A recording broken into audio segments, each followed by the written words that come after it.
생각해 보셨습니까? 고정측과 가동측의 평면도를 구분하는 방법. 가장 쉬운 건 좀 부품이 많이 들어가 있으면 가동측이에요. 왜냐면 가동측에는 리턴 핀도 존재해야 되죠. 이젝트 가이드 핀도 존재해야 되죠. 밀핀도 존재하죠. 그다음에 뭐 스페셜 블럭도 있고 이젝트 플레이트도 있고 하니까 히든 라인이 더 많이 보이죠. 반면 고정측은 두 장뿐이죠. 그래서 뭐 크게 로케이트링이나 스프루브시만 존재하고 다른 핀들이 들어가진 않아요. 그럼 이 두 가지를 보면서 구분을 한번 해보겠습니다. 자, 가이드 핀은 똑같이 들어갑니다. 양쪽 끝단에 네 기퉁이에 어디에?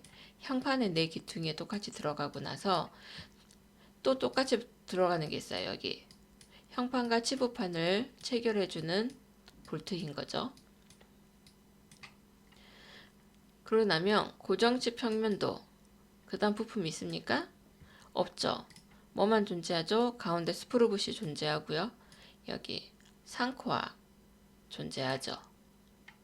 가동축으로 가보겠습니다. 가동축으로 가서 봤더니 무엇이 존재하죠? 여기 가운데 4개가 또 나란히 있는 거. 가이드 핀 옆으로 나란히 4개의 파이가 존재한 거. 리턴 핀이죠. 리턴 핀 존재하고 가운데도 존재하고 있는 거. 바로 이젝트 가이드 핀이 존재합니다.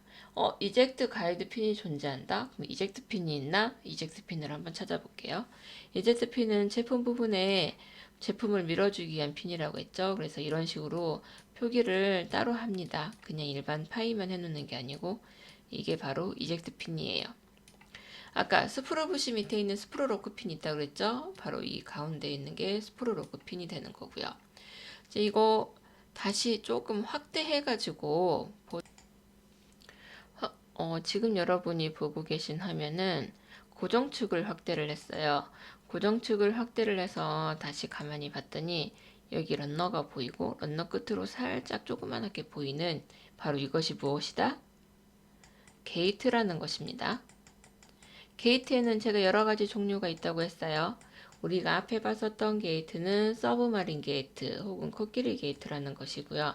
지금 여러분이 보고 있는 게이트는 사이드 게이트라는 것입니다. 사이드 게이트는 사출을 하고 나면 제품이랑 런너가 그냥 같이 딸려서 그대로 나와요. 그래서 사출을 하고 나서 사람이 손으로 이렇게 끊어주는 거죠. 예를 들자면 여러분 프라모델 조립할 때 프라모델들은 제품이 다 하나 안에 붙어 있죠. 런너가 있고 제품이 여러 개가 막 있어요. 그래서 그것들을 이제 사람이 직접 잘라서 다듬어서 쓰게 되는 거죠. 바로 이 부분이 게이트인데 이거는 사이드 게이트라는 게이트의 한 종류입니다. 런너가 이거는 고정축과 가동축이 존재를 하죠. 런너의 형식이 어떻게 생겼는지는 단면도를 보면 알 수 있어요. 어디를 보면 알 수 있냐면 바로 여기 소세지 모양으로 길게 되어 있죠. 여기 히든 라인이 바로 파팅 라인입니다. 어디? 바로 이 부분이 파팅 라인이에요. 파팅 라인을 중심으로 고정축과 가동축에 똑같이 반원식이 가공이 되어 있는 걸 알 수 있습니다. 그래서 이거는 런너를 원형으로 만들어서 가동축과 고정축을 똑같이 가공을 반원식 했구나 라는 것을 이제 알 수가 있는 거죠. 확인할 수가 있는 거죠. 가동축의 평면도를 보면서 이거는 제품이 한 번 찍어낼 때 위아래로 두 개를 찍어내는구나. 그래서 이거는 두 캐비티의 금형입니다. 이런 것들을 생각할 수 있어요. 다음 정면도와 측면도를 볼게요. 자, 정면도를 봤었을 때 우리가 알 수 있는 것이 있습니다. 무엇을 알 수 있냐면요. 이 제품은 가운데 구멍이 뚫렸다고 했죠. 여기 뚫린 구멍은 이렇게 핀을 따로 가공을 해서 넣어서 입자를 해서 넣었구나 라는 걸 알 수 있습니다. 상코아와 형판을 조립해주는 볼트가 여기 존재하고요. 그다음에 하코아 형판을 하측 가동측 형판을 연결해주는 볼트가 존재를 합니다. 그리고 이젝트 핀 조립하고 나서 이젝트 플레이트와 플레이트 상판과 플레이트 하판을 연결해주는 볼트도 이렇게 존재를 하죠. 그리고 아까 우리가 봤었던 리턴 핀 바로 여기에 이제 리턴핀이 존재를 합니다. 이젝트 플레이트와 같이 리턴핀도 조립이 되는데 리턴핀은 쭉 어디까지? 파팅면까지 이렇게 쭉 올라와 있습니다. 그래서 이 이젝트 플레이트 상판과 하판 두 장이 쭉 올라오면 이 리턴핀에는 스프링이 조립되어 있어요. 그러면 우리 스프링 길게 되어 있는데 이거를 키를 작게 위아래를 잡고 눌러주면 어떡하죠? 스프링은 다시 원래의 상태로 돌아가려고 하는 탄성력이 강하죠. 그래서 쭉 올라갔다가 이 이젝트 플레이트를 밀어주던 이 봉이 빠지는 순간, 이젝트 로드가 빠지는 순간 이 스프링의 탄성력 때문에 이젝트 플레이트 상하판이 빠르게 복귀를 하는 거죠. 그래서 리턴핀에는 항상 스프링이 존재를 합니다. 이게 바로 리턴핀의 역할. 무슨 역할? 이젝트 플레이트 상판과 하판을 원래의 자리로 돌아가게 빠르게 복귀시켜주는 역할이 바로 리턴핀의 역할인 거죠. 그리고 오른쪽 측면도에서는 우리가 할 수 있는 것이 이제 이젝트 가이드 핀의 사용을 할 수 있죠. 이젝트 가이드 핀은 여기 보면 형판의 바닥의 높이에 맞춰서 이 높이를 꽉 맞춰주면서 지금 핀이 가이드 되는 기둥과 같은 역할을 하고 있다고 생각하면 될 것 같아요. 그래서 이젝트 가이드 핀을 넣을 때는 2개 혹은 4개 이렇게 짝수로 넣습니다. 그 다음에 스프루 붓이 바로 밑에 존재하고 있는 이 핀은 스프루 로크 핀이라고 합니다. 스프루 로크 핀의 역할은 이젝트 스프루 붓이가 이렇게 지금 길게 되어 있으니까 이걸 아래로 당겨내야 돼요. 그래서 여기에 아래로 위에 딸려가지 않고 이게 길이가 길게 되어 있으니까요. 위로 딸려가지 않고 아래로 내려오게 가동축으로 박혀 있게 하기 위해서 이제 언더컷 형상을 줘서 아래에 걸쳐져 있게끔 만들어 놓습니다. 그런 핀의 역할을 하는 것이 바로 스프루 로그 핀이고요. 이 금형을 보면 알 수 있는 것이 이거는 로케이트링은 100파이를 사용을 했구나. 그리고 스프루 부시가 들어오는 스프루 부시의 파이는 3.5. 그러면 노즐이 3.5보다는 작은 파이라는 거고요. SR이 18파이니까 노즐의 SR은 18보다는 작은 13이나 15 아래 15 SR이 들어오겠구나라는 걸 알 수 있습니다. 기계제도의 문제인데 여기 보면 SR이라고 되어 있어요. SR18 이것이 뜻하는 것이 무엇인지 여러분 생각 한번 해볼까요?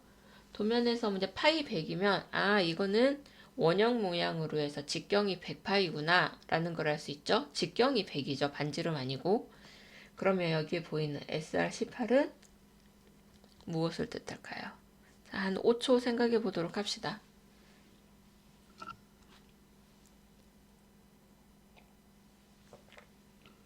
구 반지름이죠. 자, 구 형상. 쉽게 축구공 같은 공이 구죠. 이거는 그냥 알로만 가공이 되어 있는 게 아니고 어느 방향에서 봐도 알 가공인 바로 이제 구 형상을 우리가 SR 구 반지름이라고 하죠. S파이 있으면 구의 직경, 축구공의 직경인 거죠. 그다음에 SR은 구 반지름을 얘기를 하죠. 이렇게 기계제도 시간에 배운 것도 한번 물어봤습니다. 자, 누군가가 궁금해할 수 있어요. 도대체 이젝트 플레이트 상판과 하판 두 장이 움직인다는데 얘네 두 장은 어떻게 움직여요?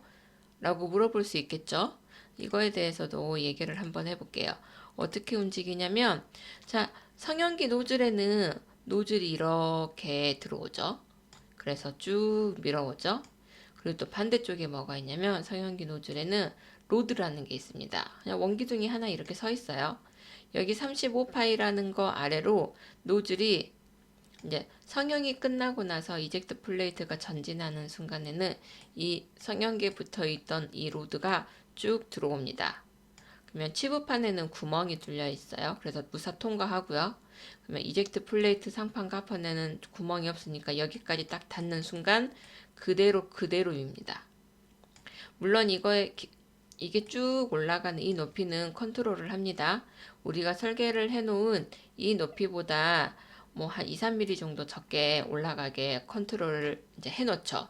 그래서 쭉 밀면 로드가 밀어내면 이젝트 플레이트 상판과 하판이 전지를 하는 거죠. 그리고 로드가 후퇴하는 순간 이 스프링에 의해서 이젝트 플레이트 상판과 하판이 다시 제자리로 들어오는 것입니다. 이 성형기의 모습은 여러분 첫날 첫째 주 거 동영상에 보면 제가 성형기 동영상이랑 같이 해가지고 PPT 파일 수업에 썼던 거 보시면 아마 여러분이 이해할 수 있을 것 같습니다. 이게 바로 우리가 이러닝에서 봤었던 조립도들을 가지고 조립도를 해석하는 거였어요. 그다음에 또 다른 조립도가 있으면 또 그걸로 조립도 해석을 한번 해보겠습니다. 자, 그리고 베이스에 대해서 한번 얘기를 하죠. 아까 베이스는 무슨 사이즈가 베이스다? 형판의 사이즈가 베이스다. 그래서 여러분이 헷갈리면 안 되는 게 280이라는 막스 치수를 가지고 이게 베이스의 크기라고 헷갈리면 안 된다고 제가 얘기했죠. 280 아니고 무엇이다? 230이다. 2325. 그래서 이것도 2325가 되는 겁니다. 그 다음에 2325 타입에도 우리가 봤었던 타입이 바로 이제 SC 타입이에요. 근데 SC 타입이 아니고 SA 타입이 되면 자, 여기 가이드핀 있고 가이드핀 밑에 이 플레이트가 한 장 더 있죠. SC 타입 기준으로 보면 이거는 이제 코아를 가공을 할 때 코아가 조립되는 방법이 조금 다릅니다. 그래서 아래에 한 장이 더 있는 거예요. 뭐 이렇게 베이스도 여러 종류가 있어서 경우에 따라서 골라서 이제 픽을 하는 거죠. 그 다음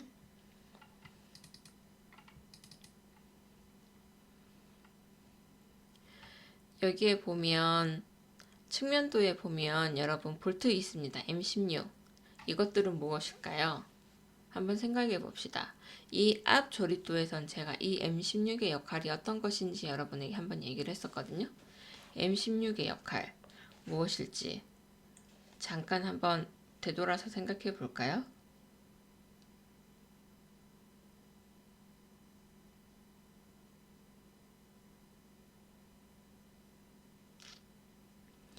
I볼트죠.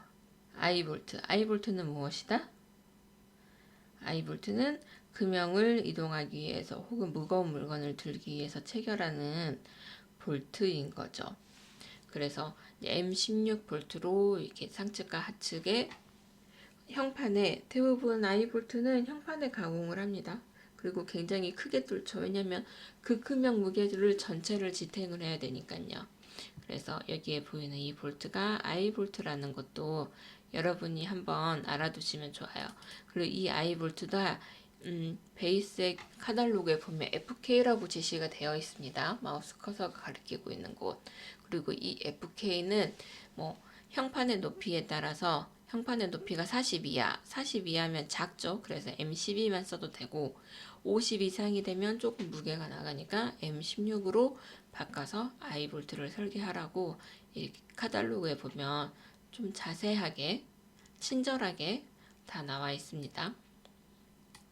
이런 것들을 보고 여러분이 파악을 할 줄 알면 훨씬 좋을 것 같아요. 그리고 이제 무언가를 배웠으니까, 봤으니까, 이거를 보면은 정확하게는 모르겠지만, 그래도 무엇인가를 알아야 검색을 하고 찾을 수도 있는 거잖아요. 그래서 여러분들이 그런 기회가, 이 기회를 지금 여러분이 보고 있는 이러닝 수업을 통해서 되었으면 좋겠습니다.